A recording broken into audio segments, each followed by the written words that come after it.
Hi,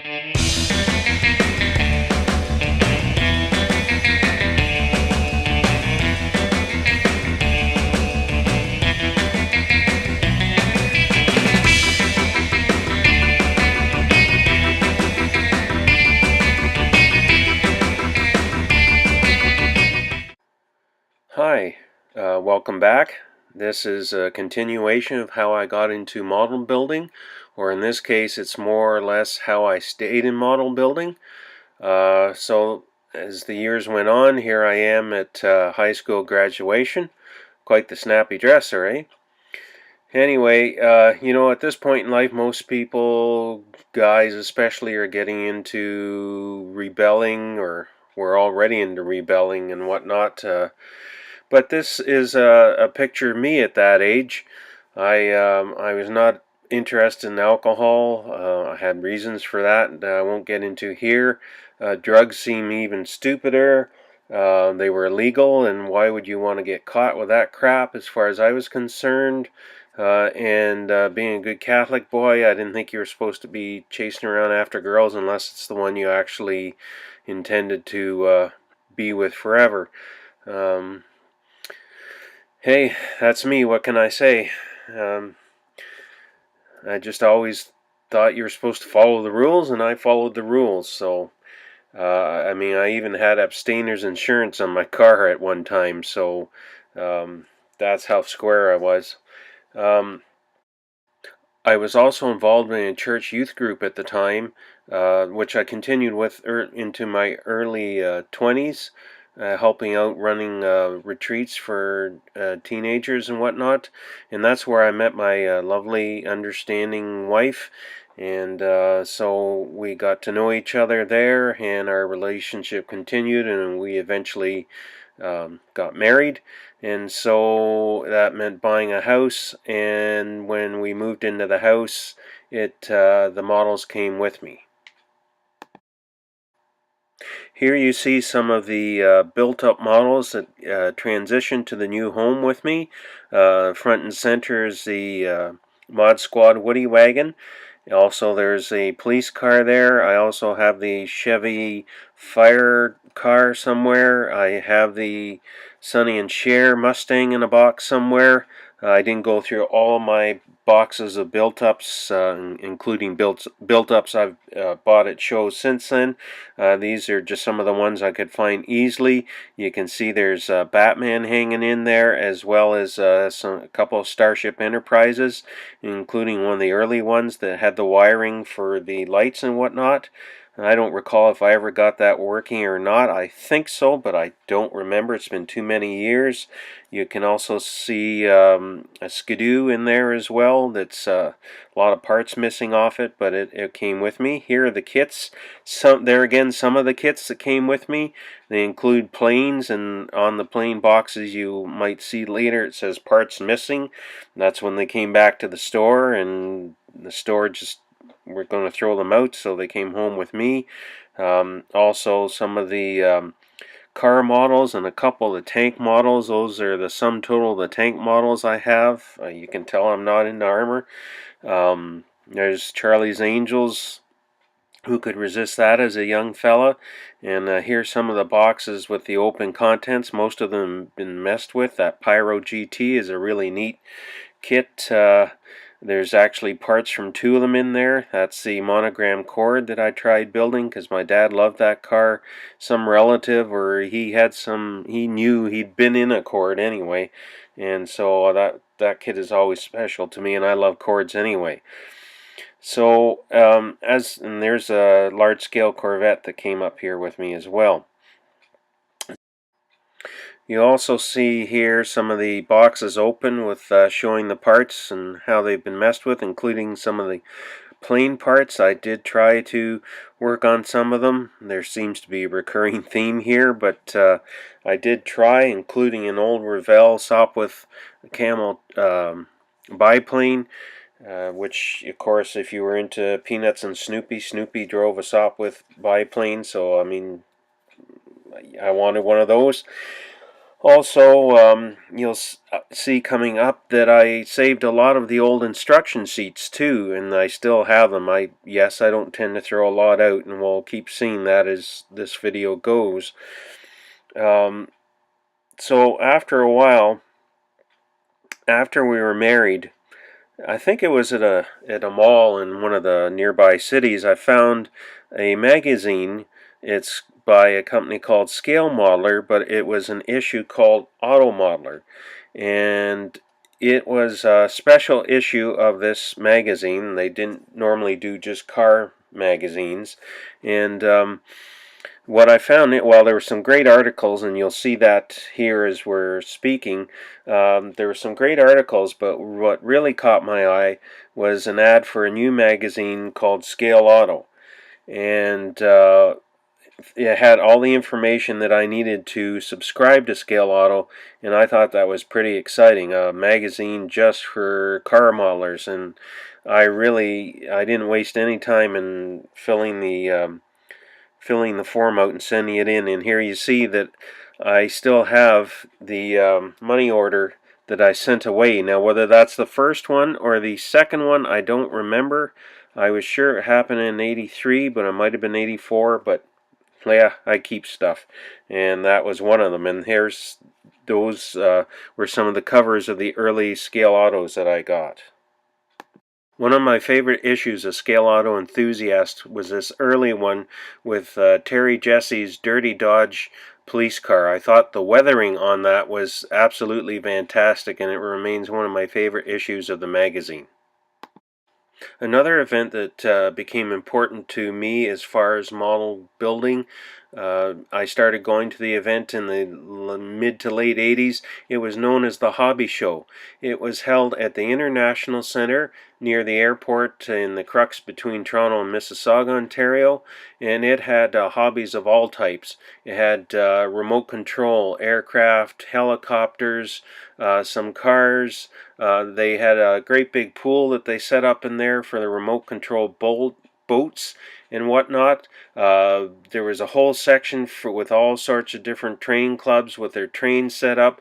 There were vendors where you could get great deals on kits and supplies and airbrushes and whatnot.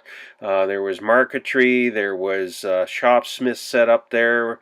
There was just a whole bunch of hobbies there. I mean, some of them were woodworking related, but most were the hobbies that we think of now. And so why this was important for me is this group, whose banner you see here, Group 25 Mall Car Builders Club, they set up there every year. And they had a great display, and they had the West Hill Chrysler dealership. And when I first started going there, it was a fairly new build, and they were very serious. They were all period specific cars, so I forget what year, whether it was 68 or 69. All cars around the dealership were what would have been new cars at the time, and unless there were some used cars off to the side, and they had other built-ups displayed and whatnot. The thing with Group 25 when I first started going there was that they were not taking new members. They considered themselves Group 25, and they only had 25 members, and they cut the membership off at that. At I guess it was the '91 show or the '92 show, I was talking to a fellow named Steve Wilcox. And at that time, I guess they decided to open up their membership, and Steve gave me all the information that I needed to come out and go to a meeting for the first time and talk about being extremely excited, because I had admired the work these guys did for years. One of the other displays they put on was a funeral parlor with all the appropriate limousines and hearses. I think there was more than one hearse. I forget, but it was a great thing, and I'd admired these guys for years from going to the hobby show, and I was really excited to finally get an invitation to join the group. Here's a flyer for the upcoming contest for 1993, the Canadian National Model Car Contest. Steve Wilcox wrote down the pertinent information for me so that I could come down to the meeting following the hobby show. I did eventually, I guess I put my name on a mailing list, and I did eventually get this flyer here that you're looking at. Yes, I keep a lot of old crap. Anyway, I followed the flyer and went down. I remember my first meeting. I mean, it's a big deal for, especially at that time, for me to come down out of the boondocks into the city, but I was really excited and really wanted to join those guys. And the one thing I remember from that meeting is that somebody brought in a whole box of built-ups, and they're saying, "Oh, go ahead, go get some." I said, "No, I'm the new guy. I never did get any." But it's funny the things that stick out. Anyway, we started getting the newsletters and started going to meetings and whatnot, and I really enjoyed myself. These are indeed some of the early newsletters that I got when I joined the club. You see the one on the left-hand side, sort of orange, with the Woody Willies on it. That was a great build that Steve Wilcox did. It was quite impressive. The Group 25 had started a contest. I forget what year. They ran it for a while, and they couldn't get the volunteers, so a local hobby shop took it on, and it was still going in 1993. My wife and I went down to this contest, and through whatever reason they were short of help, so we both started helping as far as taking registration and whatnot. And ironically, that continued for years. My wife helped with the Canadian National Model Car Contest, and later the Mega City Model Car Contest when Group 25 started over again. This flyer for NNL North. This flyer for NNL Canada A, it was an attempt to try an NNL type event here in Canada. It was the first time, to the best of my knowledge, it was tried. Unfortunately, the weird thing that happened is, since it was paired with the contest mentioned previously, people were afraid to bring their models down to NNL Canada, you know, from their motel rooms down to the show that was held in the Days Inn, as you can see. They were afraid to bring their models down in case somebody brought better ones the next day and beat them. Like somebody was going to go home and build a better model in overnight, you know. It was kind of weird. It just didn't fly. The concepts at that time didn't seem, people up here didn't get it. I know they tried again with Brands Hatch show there about 3 years ago, but it wasn't really advertised as an NNL, and there again it didn't do so well. So who knows if we'll ever see an NNL up here in Canada. Well, another thing that Group 25 did every year was the hobby show, like I mentioned earlier. This is picture the display, and this is circa the year 2000.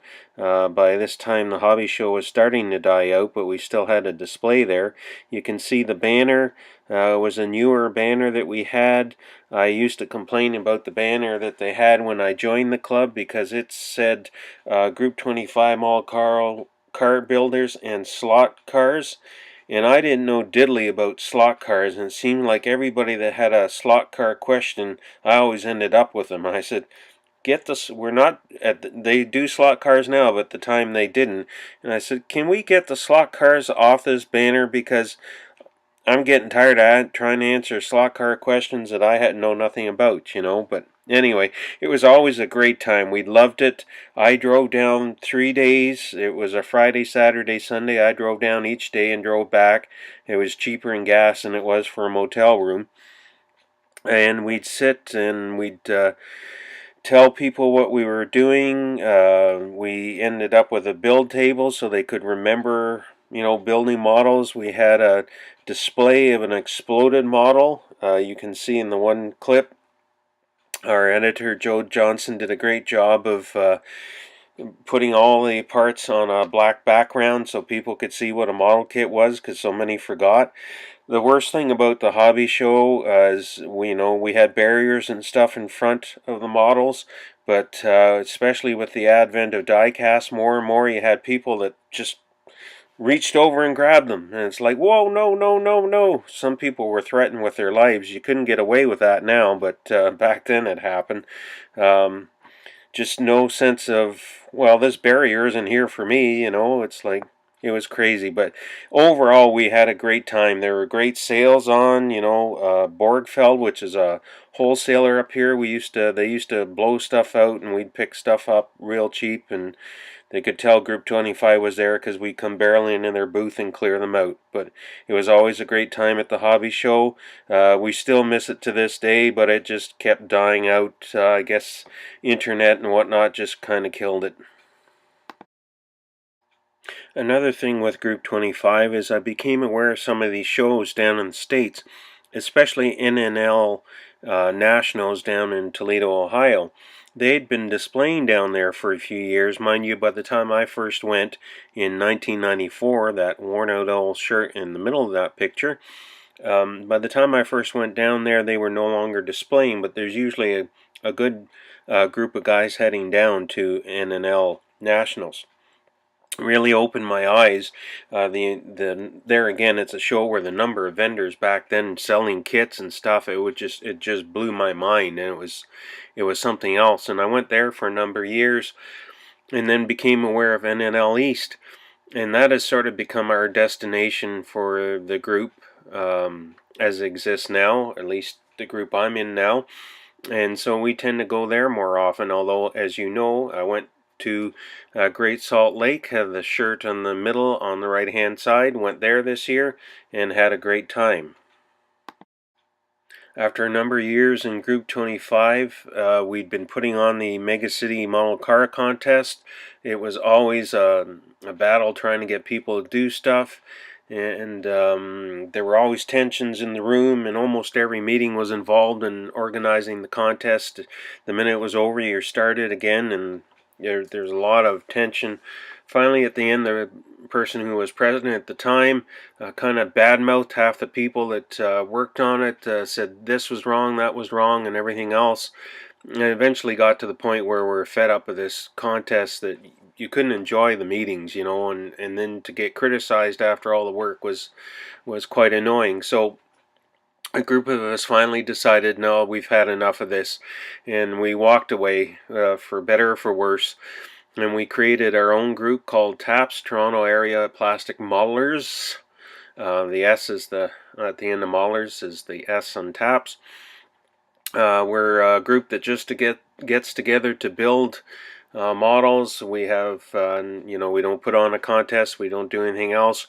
We do still support the Group 25 efforts, Brands Hatch in the spring, and the Toronto Model Car Contest in the fall.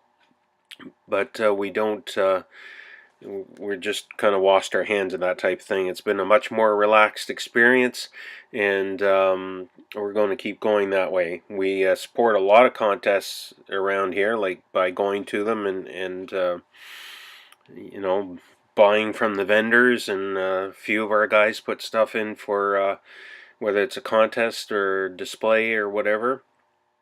But yeah, that was the end of our association with Group 25. So that pretty much sums it up. The only other thing I'll say is that, somewhere along the line I started getting Model Cars magazine, and in Model Cars magazine I kept seeing this builder called Damn Cranky or Dr. Cranky, and I forget what the name was at the beginning, but anyway, we know him now as Dr. Cranky.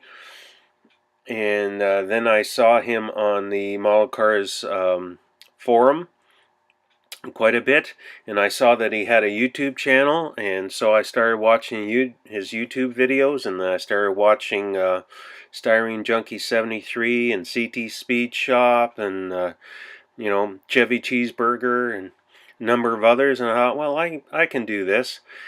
And so in November 3 years ago, 2014 I believe, I decided to start doing my own YouTube videos.